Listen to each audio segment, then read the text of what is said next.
key facts you need to know about the 2020 census. It's so important that everyone in our community hears this message.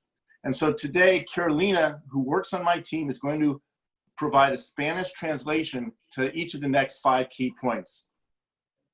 Antes de comenzar la conversación, quiero compartir un breve resumen de los puntos más importantes que usted debe saber sobre el Censo 2020. Es importante que todos en nuestra comunidad escuchen este mensaje. Así que mi nombre es Carolina, trabajo para el congresista. Voy a interpretar en español los puntos más importantes. So 5 key points. 1, everyone counts. The census counts everyone living in our communities. Regardless of your citizenship, immigration status, or age, it's important that everyone get counted. Yes, that includes infants and toddlers not yet even enrolled in school. Entonces vamos a hablar de 5 puntos más importantes. El primer punto, todos cuentan, no importa la ciudadanía, el estatus migratorio, la edad. Es importante que todas las personas sean contadas y esto incluye a los niños, a los infantes pequeños que todavía no estén en la escuela. 2, the census does not include a citizenship question. The 2020 census does not include a citizenship question, and it's critical that everybody living in our communities is counted and feels comfortable responding. Número 2, el censo no incluye una pregunta de ciudadanía. El censo no incluye esta pregunta y es fundamental que todos los que viven en nuestra comunidad sean contados y se sientan cómodos respondiendo. 3, the census is confidential. Your information and data are safe and confidential. Census Bureau staff face a $250,000 fine and or 5 years in prison, federal prison, for wrongful sharing of personal census data. Your information is safe. El censo es confidencial, su información está segura y es confidencial. Los empleados de la oficina del censo tienen que pagar multas hasta de $250,000 y hasta 5 años en una cárcel federal si comparten esta información del censo. Su información está segura. 4, the census is easy. You can complete it in the language of your choice. It takes less than 10 minutes to complete online at 2020census.gov. 2020census.gov. You may also complete via phone by calling in English 844-330-2020 or Spanish 844-468-2020. El censo es fácil de responder y usted puede responder en el idioma que usted prefiera. Toma menos de 10 minutos completar el censo en línea en el sitio 2020censos.org. También se puede completar por teléfono llamando en inglés al 844-330-2020 o en español al 844-468-2020. 5, the census is important. This is how we count our population once every 10 years. It determines how many representatives our state has in Congress fighting for your interests. And it determines the allocation of federal resources that are allotted to our community, including schools, hospitals, roads, public works, and other vital programs. Our community benefits the most when everyone is counted. El censo es importante, así es como contamos a nuestra población una vez cada 10 años. Esto determina cuántos representantes en el Congreso tiene nuestro Estado para proteger sus intereses y determina la distribución de recursos federales que son destinados a nuestra comunidad. Esto incluye escuelas, hospitales, vías públicas, trabajos públicos y otros programas vitales. Nuestra comunidad se beneficia al máximo cuando todas las personas son contadas. Great. Thank you, Carolina, for the translations. I'm going to repeat the numbers again one more time just so everybody has it. You can do it online at 2020census.gov or call by telephone English 844-330-2020 or Spanish 844-468-2020. Voy a repetir una vez más la página donde las personas pueden llenar el censo, es 2020censos.org o pueden llamar en inglés al 844-330-2020 o en español 844-468-2020. Great, thank you. And now I want to introduce our guests who are doing great work in our community, spreading the word about the census and ensuring that everyone is counted. We're joined today by Carmen Patlon, who is the Executive Director of the Highwood Library, and David McDowell, Manager for Impact Funding and Advocacy at the United Way of Lake County. I'll start with Carmen. Carmen, could you please introduce yourself a little bit more and share how the Highwood Public Library is engaging in the 2020 census? Thank you, Brad, for this invitation and for allowing me to be part of this venue. Yes, my name is Carmen Patlan. I have been the executive director of the Highwood Public Library for the last a little over a year, working in a community that has a dense, hard to count population. We felt that it was critical for the library to engage with 2020 census work. And we have been working very diligently since January, engaging the population, ensuring that they understand the impact and the importance of registering for the census. Great, thank you, Carmen. And now let me turn it to David from United Way. David, please introduce yourself and talk about what United Way is doing to help us make sure we get everybody counted in the 2020 census. Thank you, Congressman. United Way decided to get involved in the census fairly early on last year, largely because most of the families that we noticed most of the populations that we noticed are undercounted are also the populations that United Way and its community partners serve. So we thought we've got a network of strong organizations, strong community partners who can work as trusted messengers and can talk to the families in those hard to count communities about the importance of the census and why they should be involved. Great. Well, thanks to both of you and your organizations for all you're doing. Now I've got a few questions that I have that I'll ask our guests, but I want to let folks know that we're also able to answer questions you might have about the census in the Facebook Live comments. So if you have any, you can put them there. But my first question, I'll start with you, Carmen. What are some of the common misconceptions about the 2020 census and how it works and what impact it has? So what I'm hearing from families is that maybe their information is not secure, maybe their information will be shared with the other branches of government. There's still the misconception that the immigration question is being asked and that the government is utilizing this data for tracking purposes that may impact them negatively in the future. And it's just more paperwork that the government wants from us. So those are the common misconceptions that I'm hearing from families in my community. And it's an overall fear or an overall sense of, what does it matter? I don't even count. I don't see the money coming to me directly. So those are the misconceptions that I'm hearing, and those are the barriers that we're looking to overcome with families. Right, and we just have to make sure people understand it is so important. It affects everything that's going on in our community, so it's really important. How about you, David? What are you hearing? I actually think one of the biggest misconceptions about the census is that people don't care. I don't think people understand the barriers that exist to people actually answering the questions. There are 4 key barriers to folks. The first one is people are hard to locate. If we don't know where they are, we can't access either our outreach workers or the census can't access people. It doesn't matter what they think about the census. They don't hear about it and they don't connect to it. The second one is we may know where they live, but it's difficult to get to because there are gated communities or they're in apartment buildings that you can't get access to. Or they've got barriers that include fear. It's fear of being scammed. It's fear of strangers knocking on their doors.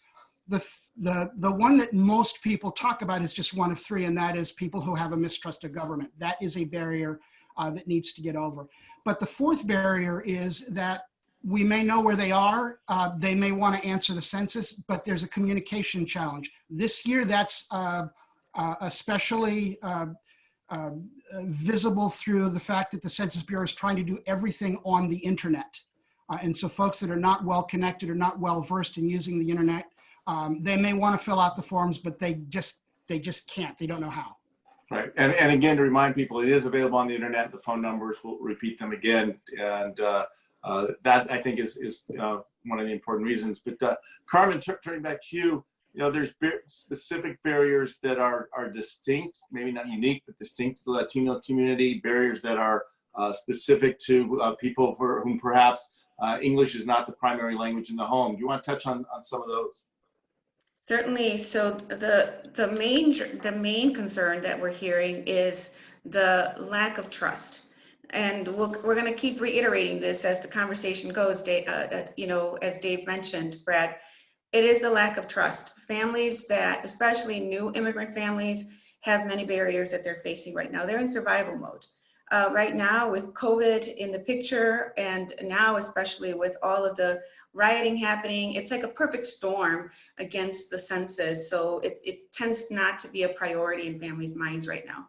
So especially for Latino immigrants that are new to this country, they don't understand what the census is for.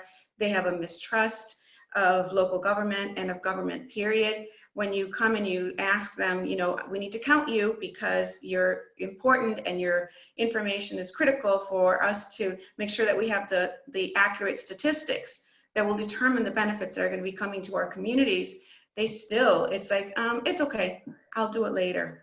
But then they don't do it. And so I think that creating an atmosphere of trusted voices to target this demographic is key. Working with families, having someone like myself or someone that the people that I work with that are Latino, engaging Latinos, is making a little impact. But again, the overall sense is that I'm afraid, I don't want to give you my information. I don't want to be put in any jeopardy. I'm new to this country. I don't know what this is. And so I don't want to be counted. Yeah. And when you try to explain to the families that we're working with that, you know, if you count, whether your status is you're documented or undocumented, you and your children will determine how much funding will come to each of these communities. If you don't count, I always highlight the dollar amount that is going to be impacted for each person for the next 10 years. That kind of resonates with them, and they kind of begin to break down those walls, but it is very difficult. Yeah, and I want to expand on something you said. You talk about people new to the country. The census is about counting everybody, and it is everybody, whether they were born here or they immigrated here, irrespective of their immigration status. People who are new, literally people who may have arrived in the last day or two, whether by birth or by immigration. That newborn infant counts every bit as much as the adult who's coming here for a job. All of that matters because every single person is a part of the census. And it's been that way since the founding of our country. And it's important to know that this is how we establish our government. And I appreciate the concerns about the fears. Certainly there are people and some people in high places in government who are trying to stoke those fears. But I'm going to quote Abraham Lincoln, government of the people, for the people, by the people. That is because of our census in part. That is, census allows us to have that. And everyone being counted is a critical piece of that. And David, you touched on this a little bit earlier.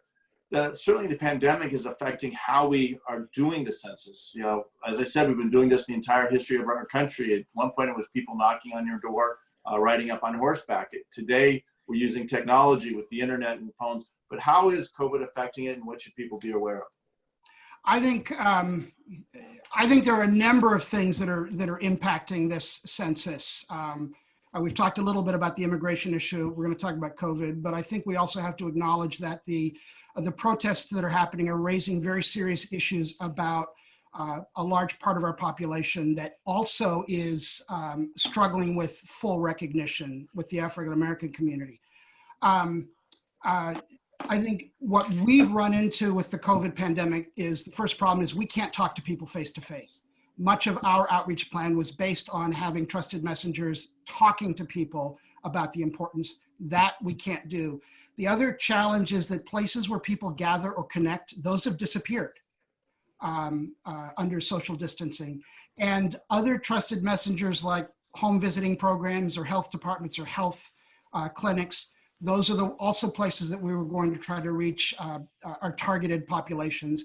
And those, they're overwhelmed with responding to COVID-19 and are not able to partner with us around the census at the same time. I think the census is about being counted. When you have a large part of the nation standing up and saying, we're not seen, and there is quite frankly, at the administrative level in the federal government, an unwillingness to really listen to that message, it's going to make it much harder for us on the ground to say the census is important, you need to be counted, when we're struggling with a federal government that is not quite sure whether or not the voices that are coming from the protests are important enough to hear. And I think that's something that we need to acknowledge. We're struggling against what's happening at the federal level as well.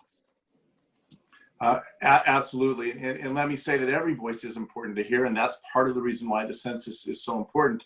The other thing, David, you mentioned, we've lost in many ways, protests contrary to that, but we've lost the public square, the gathering, the places, meeting in libraries and things like that. But I'll raise a question, two questions that I guess are linked. We are having gatherings like this. We're on Facebook. People are using other social media or video platforms to be together with family or friends, even though they're remotely. So something that each of us can do as individuals is when we have these gatherings, remind our friends to go get counted, to make sure they've taken the census. And we've seen certainly in the 10th county, but Illinois, we're doing better than the national average. We're about 60–70% of the way there. We have a long way still to go. We want to get 100%. Because everyone has to be counted. And so for both of you, but I'll start with you, Carmen, within the context, and you mentioned this early, some of the initiatives we're seeing being taken in our communities to get that number to 100%, and some of the things that we might still try to do. So what we've been trying to do here in Highwood, when we set out to do this project, we said that we wanted to get, last census, we got to 70.2%. So we said if we get anywhere over 80, close to 90%, we're going to be very happy. So we were excited. We had plans to do some major events. We had a lot of plans, but then all of a sudden they all crumbled with COVID. So we had to become creative on how we reach the population and our hard to count community here. So what we're doing is one of our trusted voices is a lunch mom. So at every lunch pickup, she's reminding families, register for the census. This food is made possible because of funding that we're getting due to the census resources. And so we are distributing information at every lunch pickup. We have gotten stickers that we're putting on tortilla packs and on tostada packs and on 3-liter Cokes or sodas at our local merchants, local grocery stores, to stay in front of families. We were able to secure a lot of giveaways. So every time families come and pick up food from our pop-up food distribution, we're giving families a Frisbee, we're giving families a water bottle, and we're reminding them, you have to register for the census. It is critical that you get counted, that your 3-month-old gets counted, that your 12-year-old gets counted. And so we want to make sure that families, that we're in front of their face. And so I think our efforts are working. So far, we're at 63.6% completed here in Highwood. So we're nowhere near our goal, but I feel like we're in a good position right now that if we continue to stay on this path, that we can reach that 80–85%, hopefully 100% goal. But yes, there are many barriers that are preventing us from making things happen here. So right before the shutdown, we had a churros con chocolate event, trying to be as culturally sensitive as possible to our community. And so we had a great turnout. And so we had planned El Día del Niño and ice cream socials, but all of those unfortunately had to be canceled. So we're becoming creative on how we target that audience. And so we ordered face masks that we're going to give away to families that have the census information on it. And so anywhere that they go, they're a constant reminder, this is something that's critical and important that we need to complete. And so we want to stay in front of this, and we want to stay in front of everybody's face that says, you know, get counted. Your numbers matter and you count. Absolutely. David, how about United Way? Well, we made an immediate shift in how we had a very extensive plan working with community partners. We made an immediate shift when in early March, when the governor issued his stay-at-home order. Our outreach workers basically got on the phone and started calling. We looked for places where there was still connection. School districts are still reaching out to families. Food banks were going to be more and more active as folks lost their job, and we've been working to move flyers out electronically or delivering flyers to food banks and to the organizations that we're funding through our COVID-19 Community Response Fund to get census information out while we're doing that. And we've actually gotten a lot more contacts out with flyers than we had initially expected to, but that still isn't as high quality contact as talking to people face to face, or actually having community leaders as their, whether they're pastors or teachers themselves or other sort of places of contact, pushing the census message out as well. The census, as Carmen had mentioned, is critically important for programs that are really lifesavers for many of our families. Medicare, student loans for parents that are going to have kids going to college in the next 10 years. The money for student loans and Pell Grants are proportioned by the population. School breakfast, school lunches, many of the things that are being delivered by school districts now, even though they're not open, those are funded through census grants. WIC and Head Start, these are all pieces that are critical to our families, and we need to get the count up. So it's going to become more and more important that pastors are talking about this with their congregations, that places, even when people are gathering around sort of memorializing George Floyd, it's important that the census piece start to be a part of that conversation. If you want to be seen and if you want to be counted, there are numbers of ways that that has to be done, and being in the street and being vocal is one of them, but being a part of the census is also one. And so that's part of the message that we need to start moving out. The other thing that I would want to mention really quickly is that the census self-response time was originally scheduled to end at the end of July.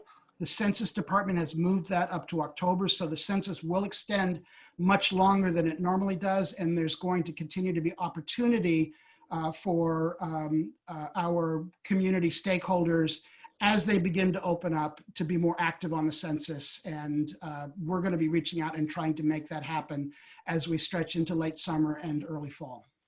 Brad, I also wanted to add that one of the things that has really been impactful for us as well is that I've recruited 13 very active community members, and they're my promotoras. And so they're our ambassadors, and they are reaching their own networks. And so I think that is that grassroots effort that is really making an impact here in Highwood, is that we get trusted voices from within the community to do grassroots marketing and engaging to their own networks.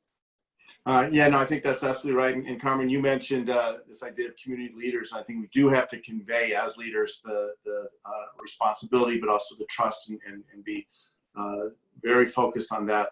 But also, as others have mentioned, the protests that are going on over a 24-period hour yesterday, and I guess Wednesday night. I was at 3 protests within the community, all student organized, all organized by our young people. And these leaders, it's amazing what they're doing as they're pulling people together. But so I guess this is a not so subtle plea to our young people to step up and lead as well. This is your future. As you touched on, it is about education. It is about what resources we'll get for our not just primary and secondary schools, but for our universities. It's about housing. It's about roads. It's every single aspect that touches each of our lives. So getting counted matters. And I think there's an opportunity for leadership, not just from elected leaders, not just from community leaders, students, but everyone in the community. And we can really make a huge difference. So as we're starting to wrap up, I wanted to give just a general opportunity for us to close with some thoughts. I'll start with you, Carmen. Any specific things you want to say? And I will repeat before we close the phone numbers and website again. Yeah, so this flyer, this little postcard, is what we're handing out to people. And so I'll just say it in Spanish as it reads here in English.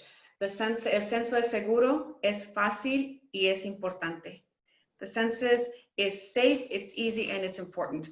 And this is the message that we want to convey to as many family members as we have here, especially the hard to count, the immigrant population, the young families that are new to this country. We want them to understand that they matter, that they count, regardless of their status in this country. So that's the final message that I want to share, is that we're working hard to make sure that everyone gets counted, that we keep all of our congressional seats, that we get the funding that each community that requires to be successful and to thrive. So thank you, Brad, for this opportunity to present this important issue here. Thank you, Carmen. David, any last thought? Yes, the one thing that I would add is that figuring out how to get connected is one of the key parts that we're facing. United Way of Lake County has the 211 Lake County helpline. So if people are looking for a direct path to census information, dial 211 and speak to the folks at the other end of the line, and they can help you get connected to the Census Department or to organizations like the Highwood Library or like Mano a Mano that can help work through any questions you have about the census. It's also a great resource for anybody that has questions about COVID-19 or needs access to any other help. So I want to make sure that folks are comfortable and are aware that if you don't know where else to turn, just call 211. Thank you. Yeah, no, 211 is a great service, and again, thanks for setting that up. So let me summarize real briefly. I'm going to go through the 5 things real quickly. Again, number 1, everybody counts. We need everyone on board. Number 2, the census does not include a citizenship question. Number 3, it's confidential. Number 4, it's easy, really easy. And number 5, it is so important. So let me close with the information of how to complete the census. It takes less than 10 minutes. You can do it online, 2020census.gov. Again, 2020census.gov, or call in English 844-330-2020, or Spanish 844-468-2020. That's 844-468-2020. Thank you so much. Carmen, David, you're laughing at my Spanish accent. I do my best. You're awesome. No worries. I'm pleased you did that. Yep. So thank you. You should hear me try to do full sentences. It's not much better, but I'm trying. So thank you, everybody. Thank you for joining us. Carmen and David, thank you for everything you're doing in the community, not just on census. You guys are making a difference in the community every day in every way. So we're so lucky to have you. To everyone, again, please do the census. Please have a nice weekend. And please remember, social distancing, wear a mask outside, wash your hands often. We're going to beat back this virus. Take care, everybody. Stay safe and stay healthy.